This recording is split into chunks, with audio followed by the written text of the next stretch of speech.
Hello students, today we are going to read page number 52 of lesson number 4 from the diary of Anne Frank. We have read page number 50 or 51 in previous video. Saturday 20 June 1942, शनिवार 20 जून 1942 का दिन. Dearest Kitty, Dear Kitty, our entire class is quaking in its boots. Boots मतलब टांगे. हमारी पूरी class की टांगे कांप रही है. The reason of course is the forthcoming meeting in which the teacher decide who will move up to the next form and who will be kept back. और टांगे कांपने की क्या वजह है? निसंदेह इसका ये कारण था फोर्थ कमिंग मीटिंग, यानी कि फोर्थ कमिंग मीटिंग, आने वाली मीटिंग, जिसमें टीचर्स ने ये डिसाइड करना था कि कौन बच्चा नेक्स्ट क्लास में जाएगा और कौन बच्चा पीछे रखा जाएगा. Half the class is making bets. आधी से ज़्यादा क्लास जो बेट्स मतलब शर्तें लगा रही थी. GN and I laugh over self sillies at the two boys behind us. GN और मैं हंस रही थी over self silly at the two boys, दो लड़कों पर बिहाइंड अस जो हमारे पीछे बैठे हुए थे. CN and Jacques who have stopped their entire holidays saving on their weight. CN और जैकवीज जिन्होंने अपने पूरी छुट्टियों की सेविंग को, बचत को शर्त पर लगा दिया था. फ्रॉम मॉर्निंग टू नाइट, सुबह से लेकर रात तक यही चलता रहा. It is you are going to pass. No I am not. यही चलता रहा. क्या चलता रहा? कि तुम पास हो जाओगे. नो आई एम नॉट, नहीं मैं नहीं होऊंगा. यस यू आर, हाँ तुम पास हो जाओगे. नो आई एम नॉट, नहीं मैं नहीं होऊंगा. Even G's pleading glance and my angry outburst can't calm them down. यहाँ तक कि जी की प्रार्थना भरी नज़रें और मेरा जो गुस्से से देखना भी उनको शांत नहीं कर पाया. इफ़ यू आस्क मी, यदि आप मुझसे पूछो, देयर आर सो मैनी ड्यूमिज मतलब नालायक, that about A quarter of the class should be kept back. यदि कोई मुझसे पूछे तो मैं यही कहूँगी कि हमारी क्लास में इतने ज़्यादा नालायक हैं कि कक्षा का 1/4 भाग पीछे की क्लास में रखा जा सकता था. But teachers are the most unpredictable creature on the earth. लेकिन धरती पर जो टीचर्स हैं ऐसे प्राणी हैं जिनके बारे में हम कुछ नहीं कह सकते कि वो क्या कर सकते हैं या क्या कर दें. आई am not so worried about my girl friends and my self. मैं अपनी सहेलियों और मेरे बारे में ज़्यादा चिंतित नहीं थी. वी विल मेक इट, हम पास हो जाएंगे. The only subject I am not sure about is math. केवल एक ही सब्जेक्ट था जिसके बारे में मैं श्योर नहीं थी, और वो कौन सा सब्जेक्ट था? Math. Anyway all we can do it is wait. इंतज़ार करने के अलावा हम कर भी क्या सकते थे? अनटिल देन, तब तक, we keep telling each other not to lose heart. तब तक हम एक दूसरे को यही कहते रहें कि दिल छोटा मत करो, दिल मत छोड़ो. I get along pretty well with all my teachers. मैं अपने सभी अध्यापकों के साथ ठीक चल रही थी. There are 9 of them. वहाँ कुल 9 अध्यापक थे. 7 मैन, 7 तो मैन टीचर थे, एंड 2 वुमेन और 2 women teacher. Mister Keesing the old फौजी who teaches math was annoyed with me for ages because I talked so much. Mister Keesing जो कि ओल्ड एक मतलब वृद्ध फौजी थे, हु टीचेस मैथ जो हमें मैथ पढ़ाते थे, वॉज annoyed मतलब एंग्री, वो मुझसे क्रोधित रहते थे. फॉर एजेस काफ़ी समय से. Because I talked too much क्योंकि मैं बहुत ज़्यादा बोलती थी. आफ्टर सेवरल वार्निंग और कई चेतावनी के बाद, ही असाइंड मी एक्स्ट्रा होमवर्क. उन्होंने मुझे एक्स्ट्रा होमवर्क करने के लिए दिया. An essay on the subject A chatter box. First time उन्होंने मुझे ए चैटर बॉक्स टाइटल पर ऐसे लिखने के लिए दिया. A chatter box, what can you write about that? I would worry about that later, I decided.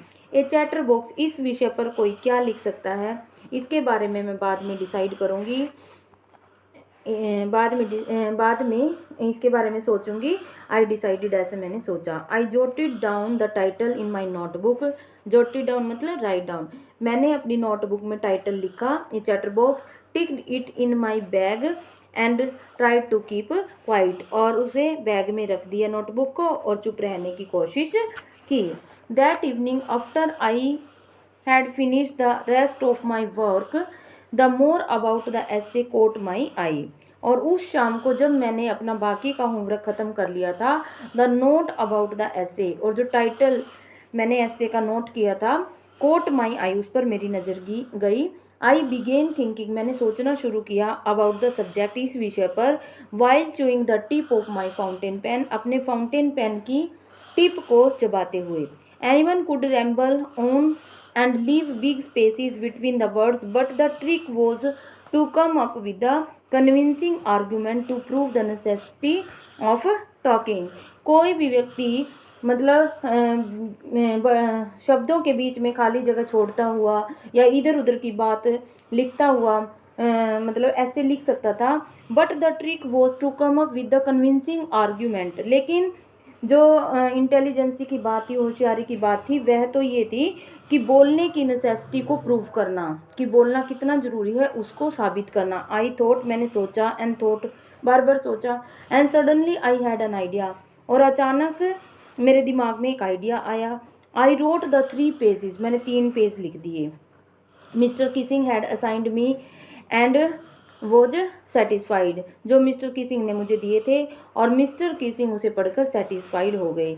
I argued that, मैंने तर्क दिया था, talking is a student state, कि बोलना तो विद्यार्थियों का गुण है, and that I would do my best to keep in it under control, और मैंने ये भी कहा कि मैं पूरी कोशिश करूँगी कि इसे कंट्रोल में करूँ, इस बोलने की हैबिट को कंट्रोल में रखूँ।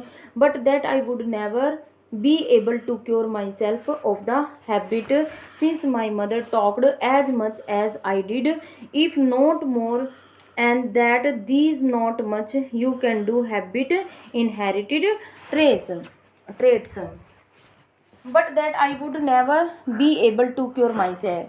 लेकिन मैं अपने आप को इस हैबिट से बचाकर नहीं रख सकी, यानी कि मेरी बोलने की आदत ऐसे ही रही। Since my mother talked too much as much as I did, लेकिन क्योंकि मेरी माँ जो है वो इतना अधिक बोलती थी जितना कि, यानी कि मुझसे भी अधिक बोलती थी। If not more, and that there much not can do about inherited traits, और जो हम वंशागत आदत प्राप्त करते हैं उनके बारे में कुछ और नहीं कह सकते। यानी कि मैंने ऐसे में लिखा कि जो हमें गुण इनहेरिट होते हैं उसके बारे में हम कुछ नहीं कर सकते, और बोलने का ये गुण मुझे किससे मिला है, मेरी माँ से मिला है। Mr Keesing had a good laugh at my arguments, Mr Keesing मेरे तर्कों पर काफ़ी हंसे। But when I proceed to talk my way through the next lesson, लेकिन जब मैंने अपना नेक्स्ट लेसन के दौरान बोलना जारी रखा, ही असाइंड मी अ सेकेंड ऐसे, तो उन्होंने मुझे दूसरा ऐसे लिखने के लिए दिया। This time it was supposed to be on an incorrigible chatterbox, और इस बार उन्होंने मुझे एक असाध्य बातूनी विषय पर लिखने के लिए दिया। I handed it in and mister Keesing had nothing to complain about for 2 whole lesson, और मैंने यह ऐसे लिखकर मिस्टर किसिंग को दे दिया, और मिस्टर किसिंग के लिए मतलब अगले 2 लेसन, पूरे लेसन के दौरान कंप्लेन करने के लिए, शिकायत करने के लिए कुछ नहीं था। However during the 3rd lesson, किंतु जब मैं तीसरे लेसन के दौरान, he would finally had enough, बहुत ज़्यादा हो गया था सहन करना। Anne Frank, as a punishment for talking in the class, write an essay entitled Quack Quack Quack, said Mr. Chatterbox। और जब मतलब एने फ्रैंक ने मतलब बोलना नहीं छोड़ा तो बर्दाश्त की हद हो गई थी, तो मिस्टर किसिंग ने एने फ्रैंक को पनिशमेंट के रूप में, सज़ा के रूप में, दंड के रूप में एक और ऐसे लिखने के लिए दिया जिसका टाइटल था क्वैक क्वैक क्वैक, काँ काँ काँ, सेड मिस्ट्रेस चैटरबॉक्स, बातूनी औरत ने कहा। द क्लास रोड, और पूरी क्लास जो ज़ोर ज़ोर से हंसने लगी। I had to laugh too, मैं भी ज़ोर ज़ोर से हंसने लगी। Though I would nearly exhausted my ingenuity on the topic of chatterbox, जबकि चैटर बॉक्स विषय पर, बातूनी विषय पर लिखने की जो मेरी कल्पना शक्ति थी वो लगभग समाप्त हो चुकी थी, ख़त्म हो चुकी थी। It was time to come up with something else, और अब समय था कि मैं कुछ और अलग लिखूं, समथिंग ओरिजिनल, कुछ वास्तविक, कुछ असली। माई फ्रेंड सैने, और मेरी friend Sanne, who is good at poetry, who was good at poetry, जो कि पोइट्री में बहुत अच्छी थी, ऑफर टू हेल्प मी, उसने मेरी हेल्प करने की पेशकश की। Write the essay from the beginning to the end in verse, verse होता है पोएम, कि जो मेरी फ्रेंड सैने थी उसने मुझे इस एसे को शुरू से लेकर एंड तक पोएम के रूप में लिखने में मेरी हेल्प करने की पेशकश की। आई जम्प्ड फॉर जॉय, और मैं खुशी से उछल पड़ी। Mr Keesing was trying to play a joke on me, Mr Keesing जो है मेरे ऊपर जोक करना चाहते थे विद द रिडिकुलस सब्जेक्ट, इस हास्यप्रद विषय के द्वारा। But I would make sure the joke was on him, किंतु मैंने निर्णय ले लिया था कि मजाक उल्टा उन्हीं पर पड़े। आई फिनिश्ड माई पोइम, मैंने अपने पोइम को पूरा किया। एंड इट वॉज ब्यूटीफुल, और यह बहुत सुंदर कविता थी। It was about a mother duck, यह एक माँ बत्तख के बारे में, एंड फादर स्वैन, और पिता हंस के बारे में थी। विद 3 बेबीज डकलिंग, जिनके 3 बेबी बच्चे थे।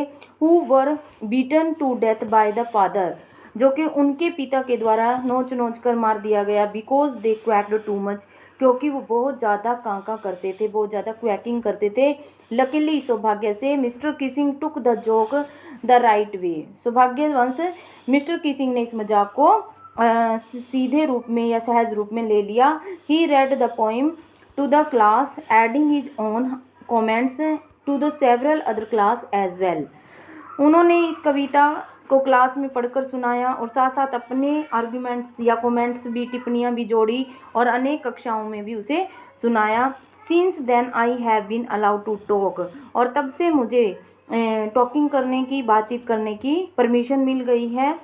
And haven't been assigned any extra homework, और तब से मुझे कोई एक्स्ट्रा होमवर्क भी नहीं दिया जाता है। ऑन द कॉन्ट्रेरी, इसके विपरीत, Mr Keesing is always making jokes these days, बल्कि मिस्टर किसिंग भी आजकल हमेशा जो है मजाक की बातें करते हैं। योर्स एने, तुम्हारी एने। ये था आपका 4th lesson from the diary of Anne Frank. Okay dear students, bye.